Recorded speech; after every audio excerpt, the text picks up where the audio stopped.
Pas évidemment. Bon, je suis pas un artiste, j'ai pas la prétention à mon actif aucune piste, c'est vrai. Mais face au péril, j'ai tracé quelques pistes de réflexion en vrai. On m'éterre si ma capitale danse au rythme de la flamme. On m'éterre si l'élite de demain brille aujourd'hui. Qu'on m'éterre si les jeunes cassent les biens publics pour tromper la nuit. Comment c'est-elle lorsque les jeunes sont utilisés à dessein comme un outillage pour servir des causes politiques malsaines? On a coutume de dire qu'une population importante est une richesse, c'est vrai. À condition qu'elle soit éduquée, bien nourrie et en bonne santé. Mais sache que si ton chien commence à aboyer contre toi, c'est que quelqu'un d'autre commence à le nourrir mieux que toi.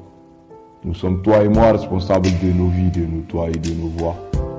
Donc il faut se remplir la tête avant de se vider la bouche, car les fêtes les plus exécrables sont celles qui sortent par la bouche. Beaucoup ignorent encore la force du mot. Beaucoup ignorent que si mot et mot se prononcent de la même manière, c'est que l'un indique l'autre.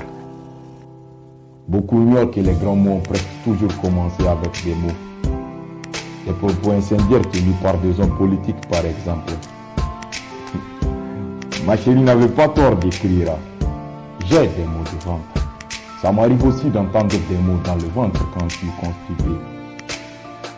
Il est difficile de choisir les mots qu'il faut lorsqu'on est en proie à la colère. Ma chérie, les mots ne soulagent pas de la faim lorsqu'on est un captif de la galère. La langue est l'un des rares morceaux de la chair qui peut briser des os. Un mot mal placé peut délier une amitié centenaire. Une phrase mal dite peut faire s'écrouler une famille. Un propos mal tenu peut de sa pesanteur maléfique embraser un pays. N'est pas adulte tout celui qui a un âge à 2 chiffres.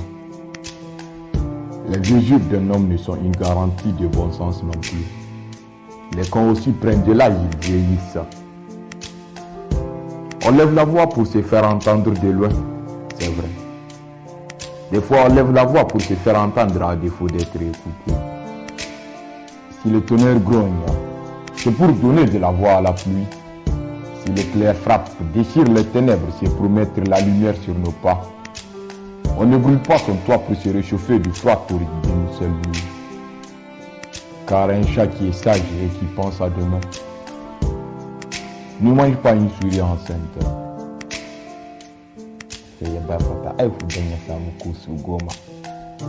Car il faut le dire, Niamey sous les flammes d'une grogne populaire, Niamey mise à feu par ses propres enfants pour lui refaire un visage. Mais une maison a toujours les caractères de celui qui vit dedans. Et le caractère, c'est comme une grossesse, on ne peut le cacher longtemps. Et quand le ciel tombe, ce n'est la faute de personne, mais le problème de tout le monde.